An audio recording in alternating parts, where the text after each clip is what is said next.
las facilidades para que lo saque lo mejor posible. Y sobre todo, la persona que se lo vaya a poner, que sea lo más cercana, no pongamos, pues no sé, a señoritas vestidas de Carlos III, porque no pega, porque no había señoritas vestidas de Carlos III. Bueno, el amigo Godoy se saca para la infantería este uniforme, de casaca azul, más estrella y solapa de terciopelo negro. Esto estamos hablando del 1802, todavía no ha empezado la guerra de la independencia. Estamos en 1802 con esta casaca azul y así vista toda la infantería. La infantería de línea, que es la de la esta, y la infantería ligera, que lo viste con esa especie de casaca dorma, o no sé, con unos alamares de estambre amarillo ahí, y un casquete, un gorro con casquete de piel, y pluma y tal. Bueno, pero va a durar muy poco, dura 3 años, dura solamente 3 años, en el 5 desaparece, o sea que todavía no hemos entrado en la guerra de la independencia. Es importante porque aparecen todos los emblemas de las armas, de la infantería la flor de lis, fusilero el león, cazadores y granaderos, los 3 emblemas y el emblema general de la infantería, la artillería, bueno, artillería, ingenieros, dragones, cazadores, etc. Espada, sable, laurel y palma, en la divisa del cuello, de esas casacas que todos le ponen, y el gorro con el... Aquí tenemos a Drake, con el uniforme, la única referencia además que existe de este uniforme. Vemos la flor de lis, que es el distintivo de infantería, en el cuello. Pero dura muy poco, como hemos dicho, 3 años. Y llegamos al 1805 con la anterior a la Guerra de la Independencia, y este es el uniforme con el que van las unidades a la Guerra de la Independencia. Este uniforme es con el que van el Estado Militar del 1806. Del 1806 es con el que van las unidades nuestras a la Guerra de la Independencia. Aquí tenemos un soldado del Saboya, vestido con el uniforme con la solapa negra, el sombrero, el bicornio sin galón ninguno. La caballería se organiza en el siglo XVIII en caballería de línea igual y dragones. Eso lo componen, son las unidades que componen la caballería. La caballería de línea viste igual que la infantería inicialmente, de blanco, con la misma divisa. Y los dragones, ahora lo veremos, visten de casaca verde.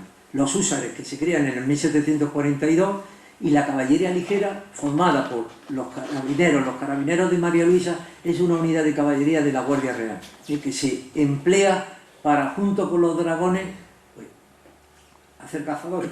Que la organización de la caballería es muy complicada y en el tiempo que tenemos no podemos ver. Van transformándose, los dragones pasan a ser húsares, los húsares pasan a ser lanceros, o sea que a lo largo de la historia todos van realizando misiones distintas a las que han estado haciendo anteriormente. Los uniformes prácticamente no varían, quitando el de húsares, que es un uniforme típico y característico por el dolman y la pelliza. Los demás, bueno, pues son casacas de un color, casacas de otro color, calzón anteado, calzón no anteado, pero lo que más varía son las prendas de cabeza, como ahora veremos. La caballería de línea, como digo, lo único que se diferenciaba era en esa especie de alamar de las 2 cintas que van en el hombro derecho colgadas, que lo diferenciaban de la infantería, pero por lo demás es lo mismo, que inicialmente es el mismo. Aquí tenemos a un dragón. Los dragones parece ser que lo forman 2 unidades de dragones italiana, la de Sheldon y Monroy de Caylus, en el 1702 se forman los dragones. Estos dos trozos de caballería constituyen la unidad de dragones del ejército. Felipe V lo forma. Este uniforme es muy típico inicial de los dragones, con esta especie de sombrero terminado en una bola blanca, el color de la divisa morado, el pantalón y el forro de la casaca del mismo color y la casaca verde. Un uniforme típico de los dragones de caballería. A partir de entonces, ya a partir del 18, estamos hablando del 2 de 18, visten de amarillo. La casaca típica y el uniforme típico de los dragones siempre ha sido el amarillo. Y impuesto con el sombrero de la época. Bueno, aquí tenemos distintos... Este es el regimiento Pavía. El regimiento Pavía, desde que empieza, en el 1685, cuando se constituye junto con los dragones de Morovis, pues todas las vicisitudes lo he puesto como ejemplo para ver cómo va cambiando a lo largo de la historia.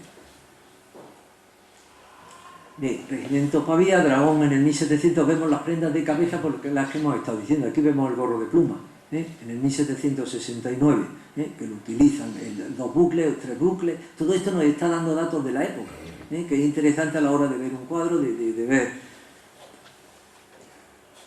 los húsares españoles, que se crean en el 1742 con la prenda característica, el dolman y la pelliza. Este dolman inicial no lleva cuello, es sin cuello, pero bueno, el calzón es más ajustado, lleva los escusones eso en el pantalón.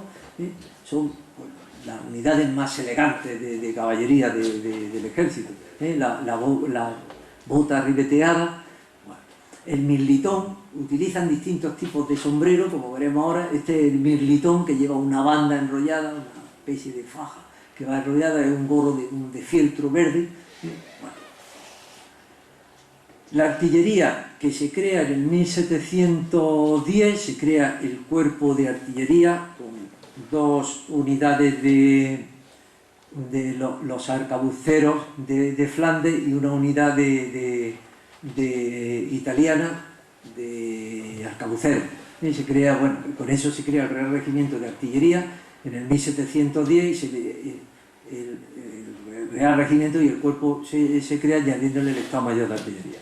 Bien, la uniformidad, pues como he dicho, no le tengo manía a los artilleros y a los ingenieros tampoco, por no hablar de uniforme, pero es que no varía a lo largo de la historia. Siempre ha sido azul la uniformidad y las divisas rojas. Lo único que la casaca pues se ha ido ajustando a la moda del momento, o sea, la prenda se ha ido ajustando a la que estaba en vigor en ese momento, a la que la infantería... Y el resto de la organización de los mandos y de los empleos, pues lo mismo que en infantería. Bueno, pues aquí tenemos, por lo mismo que veíamos al infante del 1700, pues es el mismo. Lo único que la casaca es azul y la divisa roja. En el 1784 son los primeros que los botones ya llevan el emblema de la artillería grabado en el botón. Bien, este es el uniforme típico que antes hablábamos de la época de Godoy. Pues los artilleros es azul con la solapa en negro, y en el 1805 vuelven a ponerla azul. Esta es negra y el sombrero característico de esos momentos. Los ingenieros pues visten igual que artillería, la única diferencia es que los emblemas y los botones son plateados, pero los demás es prácticamente el mismo uniforme. Se crean con las compañías de pontoneros y de minadores que existentes en el tren de artillería, y como digo, pues es la misma. Si lo vemos, los botones plateados, los botoneros, y a partir, bueno, ahora lo veremos. Este del Tácoli, dentro del cuerpo de ingenieros hay un cuerpo facultativo, que son los ingenieros que llevan a cabo, por decirlo así, los no operativos, que llevan, el uniforme es el mismo, lo que pasa es que lo llevan más adornado, tienen un uniforme de diario y un uniforme de gala. ¿En qué se diferencia? Pues en los bordados. El uniforme grande, que se llama, o de gala, pues que los bordados son más está más bordado. Este es un uniforme de gala, porque lleva mucho más bordado que el uniforme de diario. Bien, este es el estado militar, como hemos visto antes, de 1805, que es lo mismo, lo único que la solapa, en vez de ser negra, como en artillería veíamos antes, es morada. Es morada. Y por lo demás, y este casquete, que lo llevarán hasta después de la Guerra de la Independencia los ingenieros, con la pluma y ese trozo de piel, de baqueta de piel. Futuro emblema del cuerpo del arma de transmisiones en el ejército. Es que lo he hecho yo. Fue la ponencia la que lo sacó. Y al final, pues este es el que se ha aprobado para los futuros. De momento parece ser que no se va a utilizar. No se sabe cuándo se empezará a utilizar el emblema, pero va a ser este, el emblema de transmisión. A partir del 1792 empiezan todos los uniformes, todo esto viene como consecuencia de los franceses. Y los franceses, la Brander, nos vienen aquí con una serie de charreteras enormes en sus uniformes, nos da envidia, y entonces empezamos a quitarnos alamares más sencillos de los uniformes y empezamos a crear pues charreteras más complicadas, más densas, como les gusta a los franceses, a partir de 1792 hasta el 23. Y llegamos a Fernando VII. Fernando VII, el reinado de Fernando VII lo podemos dividir en tres periodos: el de la Guerra de la Independencia, el posterior, después de la Guerra de la Independencia, el periodo liberal, hasta el 23, del 21 al 23, y después el periodo último de la monarquía absoluta, del 23 al 33. En todo ello se llevan a cabo cambios y reformas dentro del ejército, permanente, en esos tres. Bien, estas serían las características Bueno, en la Guerra de la Independencia la cantidad de unidades que se forman es enorme, se tienen pocos datos a pesar de todo, porque así como para datos sobre operaciones hay muchísima documentación, sobre uniformidad y vida diaria de la Guerra de la Independencia hay muy poca. Se está todavía descubriendo cosas y están apareciendo cosas. La uniformidad, pues dejaba mucho que desear. Si ya el Marqués de las Amarillas, antes de la batalla de Bailén, se queja de que hay unidades del ejército regular que van desnudas, que van bastante mal uniformadas, y estamos hablando de agosto de 1808, pues cuando terminó la guerra mejor no saberlo. Desde la uniformidad pues dejará la aparición y desaparición de la flor de lis, característica de la Casa Real, pues aparece número de regimientos en la época liberal y flor de lis en la época real. Casacas de colores, sobre todo por esto me refiero a la caballería, y aparecen ya uniformes para determinados actos, de gala, de media gala, etc.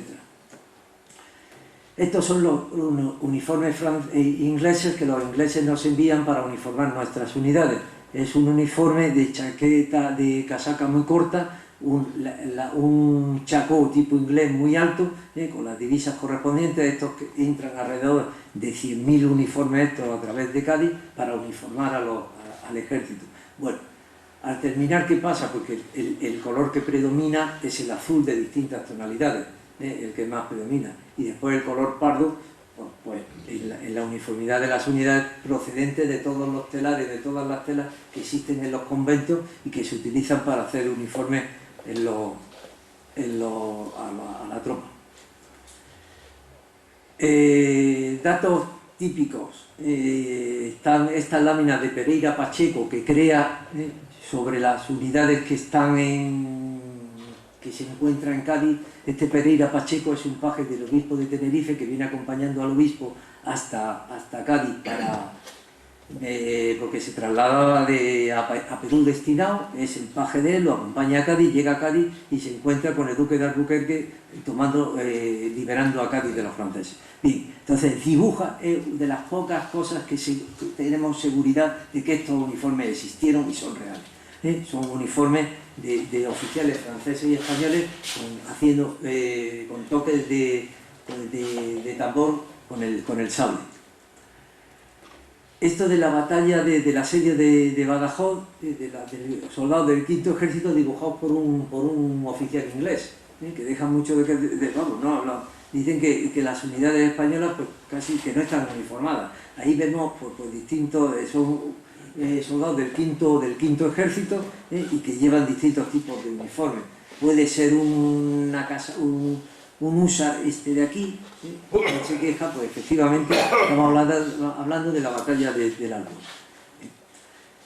Los guerrilleros que normalmente iban vestidos con el uniforme les gustaba de los húsares, algunos siempre utilizaban uniformes.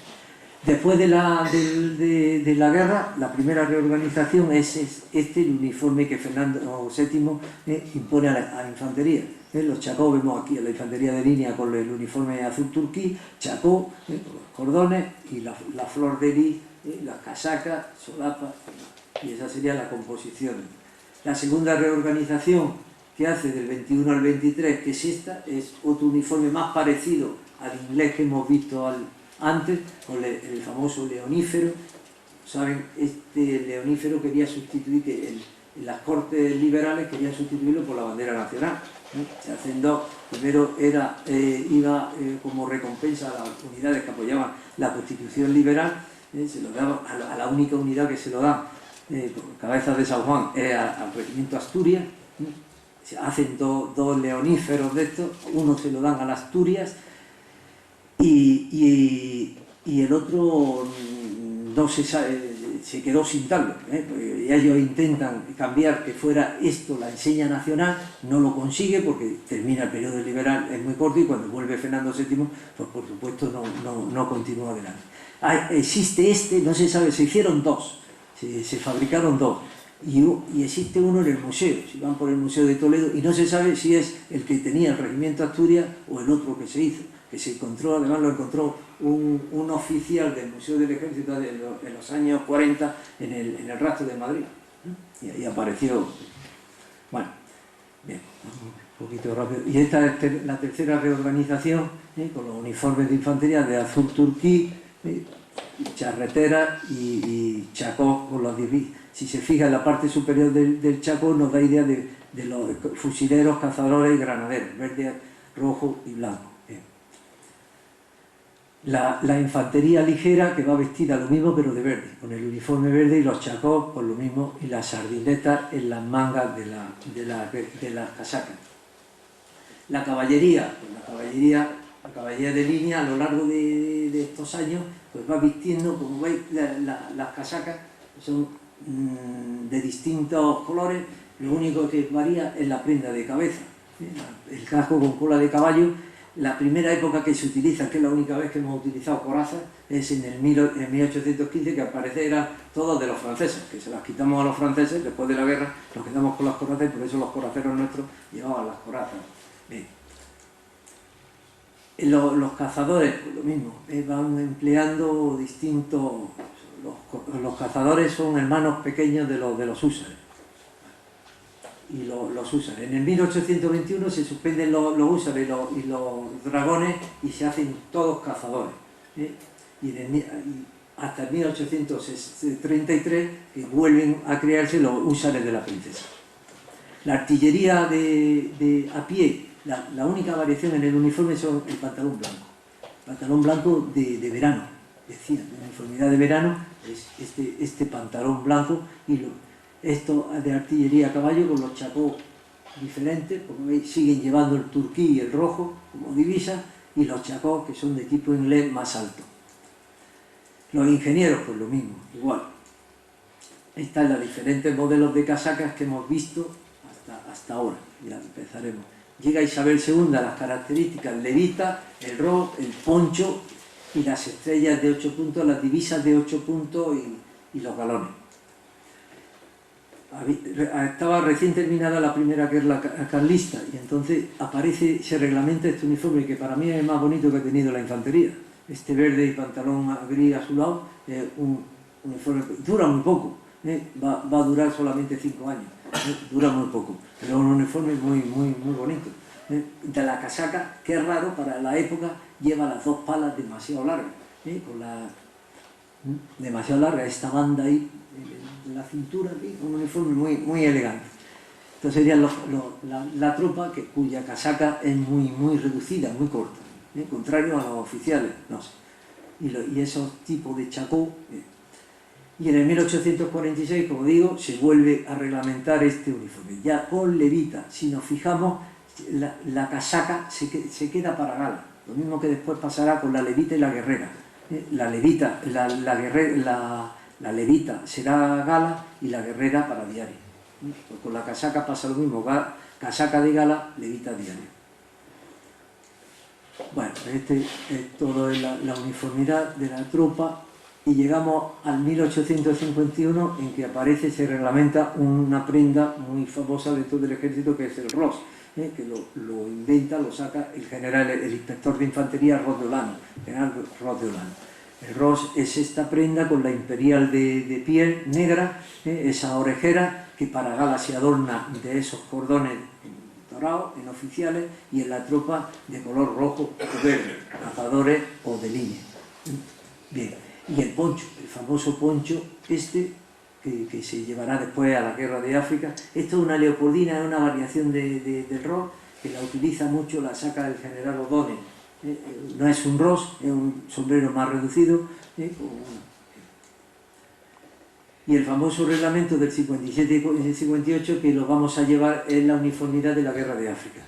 Con la levita, con el cuello abierto, cazadores que llevan las sardinetas esas para gala, se abre el cuello, las sardinetas son verdes en los cazadores y amarillas en la infantería de línea. El pantalón en la infantería de línea es gris-azul y en la ligera rojo. El regimiento Pavía pues sigue sus vicisitudes, va pasando, como vemos aquí, por distintos dragones, ahora son dragones, pasan a ser cazadores en el 1882, los uniformes, como ven, pues son de distintos, pues, las casacas del momento, los colores que se van empleando, pero vamos, no hay ningún... Y las prendas de cabeza. Aquí los tenemos de lanceros, en el 1850 el mismo regimiento se vuelve son lanceros, con esa uniformidad, con el chasca, copiado de los polacos, sobre todo es un gorro típico de la caballería polaca, de los lanceros polacos que lo dieron en la batalla de Somosierra, en la guerra de la independencia, ese tipo de trapecio invertido, muy bonito, muy bonito.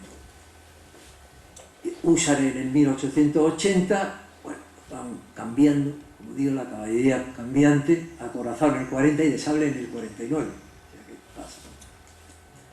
El gorro redondo, que está atribuido a un alumno de Húsares de la Princesa, el que lo inventa en el 1843, empieza a utilizarlo caballería, infantería es más reacia a utilizarlo, porque está utilizando el gorro de isabelino, que es más de infantería. En fin, eso ya son apreciaciones. Y dura, si ven, la infantería es la última que empieza a utilizar el gorro que cada arma y cada cuerpo pues, lo tiene de un color determinado, con unos valores determinados. Reglamento importante en Isabel II, estos dos, el de 1862, que es el empleo de la levita con el ros. Estos reglamentos, los originales, están allí en la biblioteca del instituto. Como veis, la levita de gala la casaca de gala y la levita de diario. El bicornio, el ros de gala, y en ingenieros pues lo mismo, hay otro reglamento, el del 63, es el azul tina, no es el azul turquí, es un azul tina que lleva estos uniformes que el tina es un color más oscuro, más negro, por la forma de tintarlo, o sea, no tienen otra. Esto sería la tropa, el reglamento del 63, vestido la gala de los oficiales, y llegamos a las divisas del 1844, en que se le quitan las charreteras a los suboficiales, a los sargentos, y se emplean galones. Esos 2 y 1 galón, en el 46 se cambia a 3 y 2 galones, y en el 59 a 2 y 1 galón. Se vuelve otra vez al mismo. De oro o plata, esos galones de 5 hilos, de 3 y 2 galones, y los cabos primero y cabos segundo de estambre rojo. En el 1860, pues son las divisas de los mandos, las de los jefes, que van dentro de la bocamanga de la guerrera, tiene coroneles, tenientes coroneles y comandantes, el comandante segundo que desaparece en 1864, y los oficiales que llevan en la bocamanga, pues en los 3 cintas estas con las estrellas de 8 puntas. Bueno, esta es la República, en que desaparecen todos los símbolos monárquicos, empezando por el roi, aparece ese uniforme, y un poco de prisa porque esto se eterniza.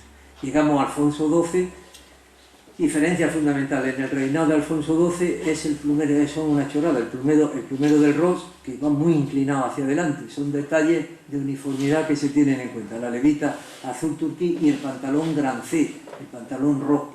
Ya la infantería empieza a utilizar un color muy característico en la infantería, que no sé por qué no se puso en los uniformes de gala. Ya debe haber sido que ha sido siempre un color típico de infantería. Bueno, lo mismo que en la artillería. Y las estrellas de 6 puntas. La teresiana, que es un sombrero que procede del colegio teresiano, donde había estudiado Alfonso XII en Viena, y se adjudica aquí, que es Esto es una teresiana, un sombrero con la copa más alta. Empiezan a utilizar el ros con funda, blanca o negra, según sea invierno o verano, que es la diferencia del uniforme de verano o el uniforme de invierno, el que la teresiana lleve la funda. Bien, estos son los uniformes característicos de la levita azul de Alfonso XII con el pantalón gran C.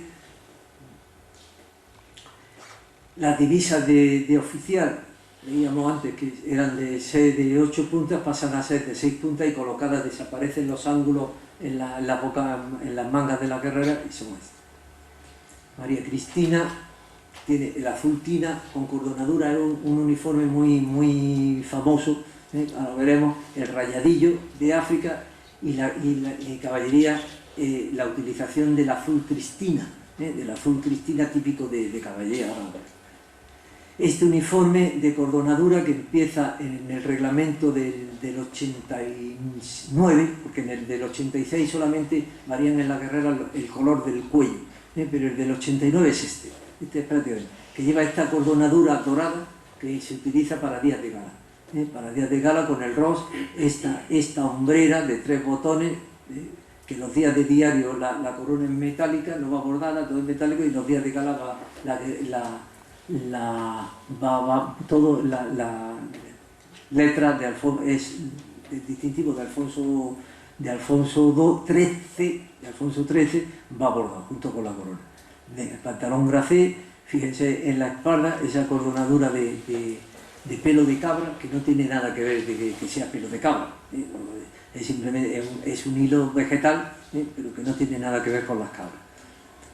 Bueno, pues aquí lo tenemos, esa cordonadura desaparece en el 1888 y aparece y se deja la negra, simplemente la negra, hasta el 97.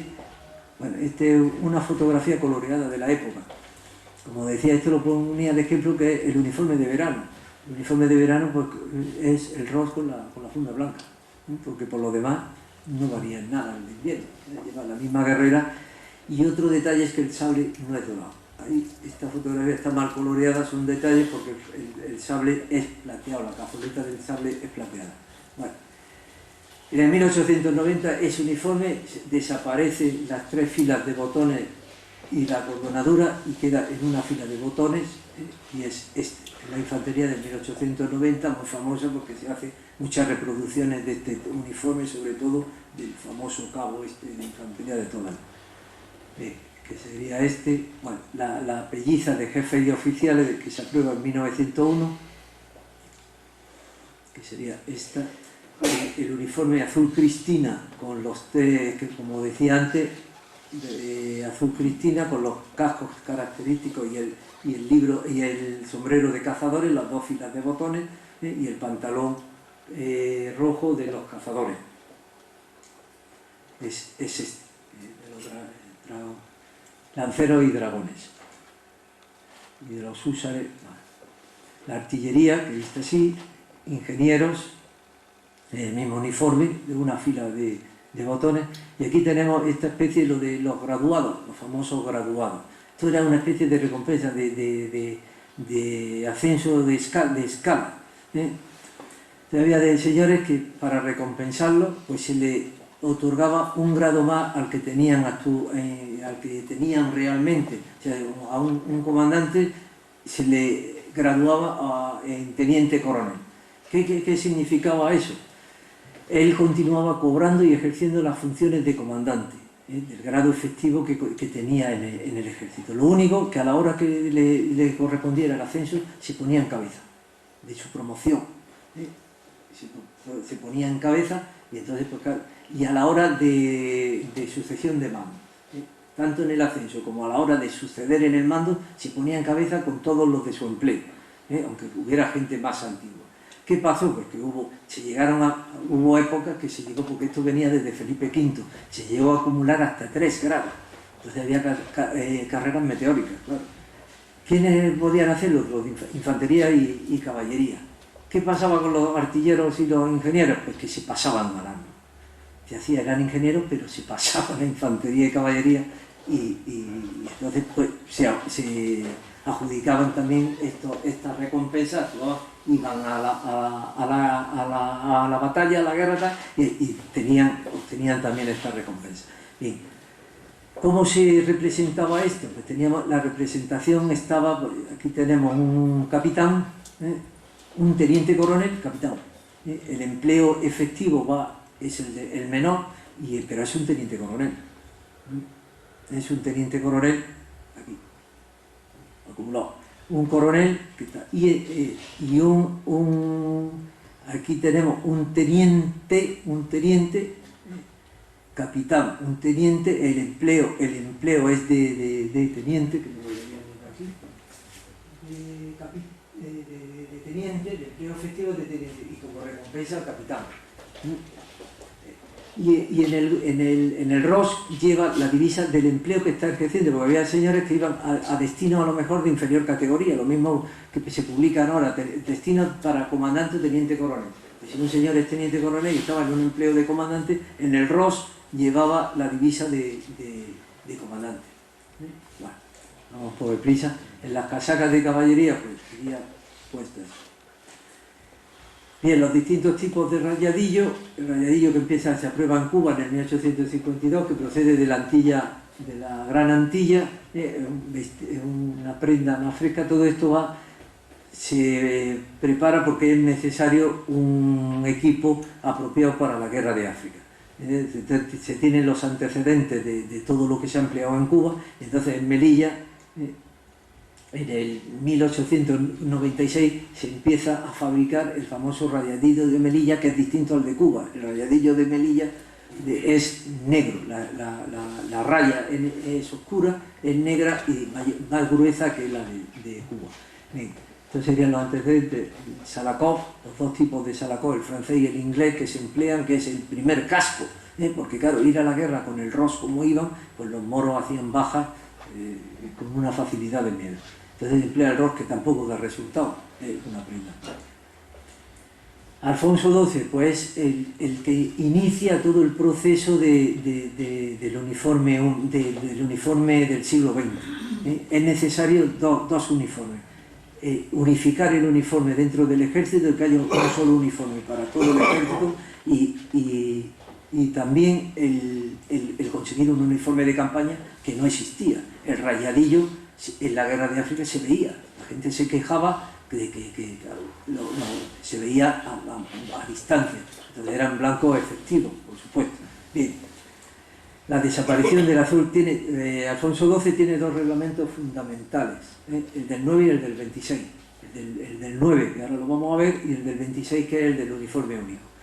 Como yo digo, para mí los dos fundamentales que saca un uniforme de instrucción, hay pruebas, hay mil pruebas, y cada uno actúa por su cuenta. Ceuta hay unos los hermanos Calvert, que fabrican un uniforme en Inglaterra, más tipo inglés, de un caqui muy inglés, es más claro, y en Melilla es un alemán, el Esnir, que trae uniformes que se utilizan en el Barranco del Lobo. Precisamente los uniformes que llevan el día del Barranco del Lobo eran procedentes de este alemán, y estaban en periodo de prueba, era un verde oscuro y tal. Bien. Bueno, las divisas que pasan todas, Alfonso XII las coloca con el color característico, las de infantería, pues dentro del uniforme con las que conocemos actualmente, de 8 y 6 puntas. Caballería con el color típico de cada cuerpo de caballería, dragones en amarillo, cazadores blancos, en rojo los húsares y tal, y los suboficiales, pues con sus respectivos galones, el año 12, cambian y están de verde o rojo según sean de cazadores o de infantería de línea. Este es el famoso reglamento del 1908. En 1908, la guerrera azul turquí, que todavía se ven por ahí, y el pantalón Gran C, por cierto, de una calidad extraordinaria. Yo hace poco encontré en mi casa de mi antepasado, de mi abuelo, un pantalón Gran C, y era fenomenal, o sea, de una calidad extraordinaria, está perfectamente. Infantería tiene las características, lleva una raya azul en el pantalón y una sola raya azul, y artillería e ingenieros son dos rayas azules. Bueno, el ROS de Alfonso XII, que es este, y las charreteras para gala, fuera de formación, y la de diario o de gala para dentro de formación, que es esta, es la de cordón. Un poco rápido. La gorra de plato, que va sustituyendo al ro, el ro se queda para gala, y aparece esta gorra de plato, característica de Alfonso XII. Y pues, de diario con la gorra se utiliza para diario. El famoso capote ruso, gris, que en el 1909 se pone en reglamentario y en el 11 se vuelve de nuevo al azul turquí, que lo utilizan tanto los oficiales como la tropa. Bueno, esta sería la uniformidad de tropa, es la misma, pero con la sombrera de plátano. La sombrera es típica, pero por lo demás la guerrera es la misma. Los cazadores que llevan las dos rayas, me parece que he dicho antes una, son dos rayas, infantería son dos rayas y artillería ingeniero una, azul. Los cazadores la llevan. Bien, este sería un oficial de cazadores. Estas son las dos guerreras típicas, la de oficial y la de tropa. La única diferencia es la espalda y la hombrera de plátano. Bien. Los distintivos todos llevan el número del regimiento, salvo estos regimientos que se les concede el llevar este emblema por acciones pasadas, el inmemorial, el Guarrá, el Isabel número 30, Isabel II, el regimiento de órdenes militares y el batallón de instrucción, que es este de aquí, de la Flor de Lis. Este es el emblema, la placa que lleva el ROS y el número que se coloca. Artillería, pues prácticamente lo mismo, la única diferencia que lleva es las dos rayas del pantalón, con el ROS correspondiente. Bueno, este sería de artillería a caballo.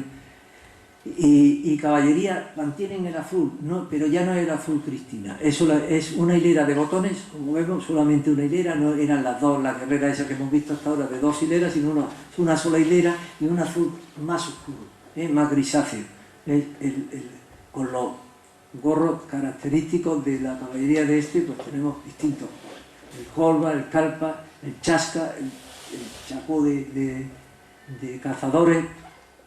Unidad, dependiendo de a qué cuerpo perteneciera, llevamos, y el casco de cazadores.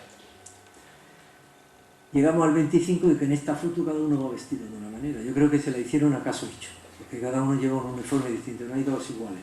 Y cada uno está vestido de una manera distinta. Unos llevan el rojo, el gorro, entonces desde aquí viene ya la necesidad de imponer un uniforme único, el khaki.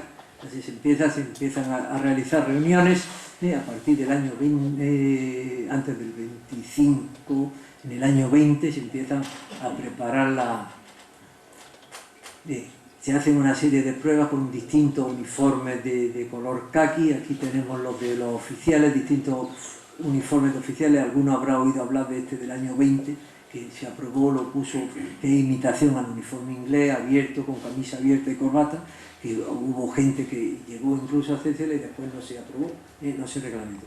Hasta llegar al año 26, este es el uniforme khaki del año 26, el que finalmente se aprueba en el reglamento del 26, que es cerrado, con bota khaki, marrón. Ahora se pretendía también poner zapatos marrón en el uniforme, que además es el que le pega. Bien, estas son las prendas características del reglamento del uniforme único. El tabardo, ese tabardo de dos filas de botones, la boina, que los días de gala lleva una bola de color rojo, y el capote manta, una prenda fundamental que durará muchos años, porque después en la guerra nuestra, en la guerra civil, se utiliza muchísimo. El chambergo no es el chambergo de ahora, es un chambergo mucho más bonito porque va más endurecido que el de ahora es distinto, es que el sistema es distinto. La polaina o la venda, tenían dos tipos los de infantes a pie, tenían polaina, llevaban pantalón polaina como este o a vendas, y los de caballería llevaban el pantalón bridge como es natural. Bueno, aquí lo tenemos. Esto sería los tres. Bueno, este sería el tipo. Y perdonen porque me he alargado un poquito. Por lo que me perdonen, y con esto si hay alguna pregunta por hacer, estoy a su disposición.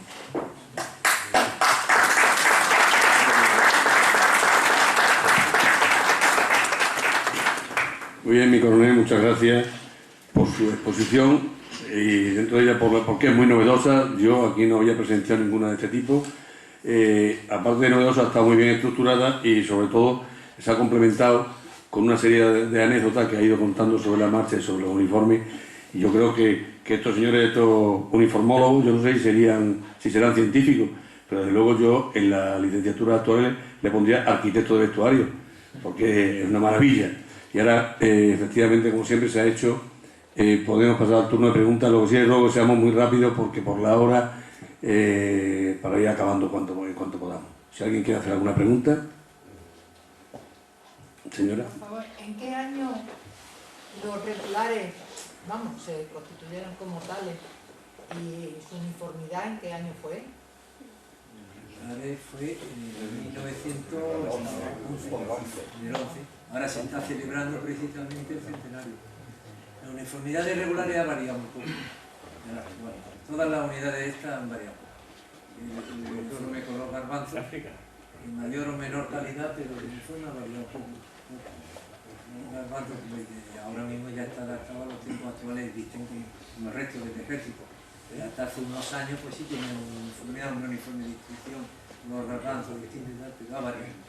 Y siguen manteniendo sus tradiciones y sus prendas características del carburo. ¿Alguna otra pregunta? Sí, una pregunta de cierta actualidad. Con respecto a la uniformidad, que es la unidad más característica ahora mismo del ejército español que nosotros, que el ejército extranjero, ¿cree usted que responde a algún tipo de ánimo ideológico las nuevas directrices del jefe de Estado Mayor del Ejército de Tierra, claramente patrocinadas por su ministra de Defensa, intenta tanto afeitar a los mismos soldados como intentar acortar la solapa de sus camisas, su abotonado? Perdón, es que me he olvidado, no por nada, no por cortar. Aquí en las conferencias dijimos del principio del ciclo de conferencias que como lo damos mucho militar y cosas de preguntas de esas, él mismo no va a contestar. Son cosas particulares, opiniones particulares. Y no las van a dar, o sea, no lo pongan en un compromiso porque van a decir, a mí me pasó, y me dejaron pregunta y digo, no contesto. ¿No? Yo solamente decir que debemos de mantener nuestras tradiciones. Dentro de las tradiciones de Carlos III, los uniformes de Carlos III como los de la Legión del año 21. Eso se debe de mantener. Son tradiciones que se deben de mantener como las mantienen el resto de los países del mundo. Ahora hemos visto los ingleses, por ejemplo, para eso son maravillosos. Tienen unos uniformes que los mantienen por mucho tiempo y no los cambian. ¿Alguna pregunta más? Bien, únicamente entonces comentar como anécdota que yo creo que Carlos III nos hermanó al ejército y a las económicas de amigos del país, porque él mismo crea las academias militares, crea las económicas amigos del país. La primera se creó en 1767, que era Vascongada. Nosotros somos los más modernos que hay en España y América, somos de 1816, y a nosotros la cédula que se emite es del deseado e indeseable Fernando VII. Pero efectivamente fue Carlos III el creador de las económicas amigos del país, de las academias militares. Bueno, pues yo reiterar nuevamente mi agradecimiento a la Delegación de Defensa y con el permiso del Delegado de Defensa le quiero hacer pues una particularidad en el comandante Teófilo Mira. Creo que ha sido la persona que ha coordinado con nosotros todos estos ciclos de conferencias. Creo que su trabajo ha bordeado la excelencia, si no lo ha cubierto, y por lo tanto yo tengo que agradecerte, Teófilo, tu buen hacer y tu exquisito trato. Muchas gracias a todos por su presencia y espero verles por aquí en el próximo ciclo que empezaremos ya a partir de octubre. Gracias.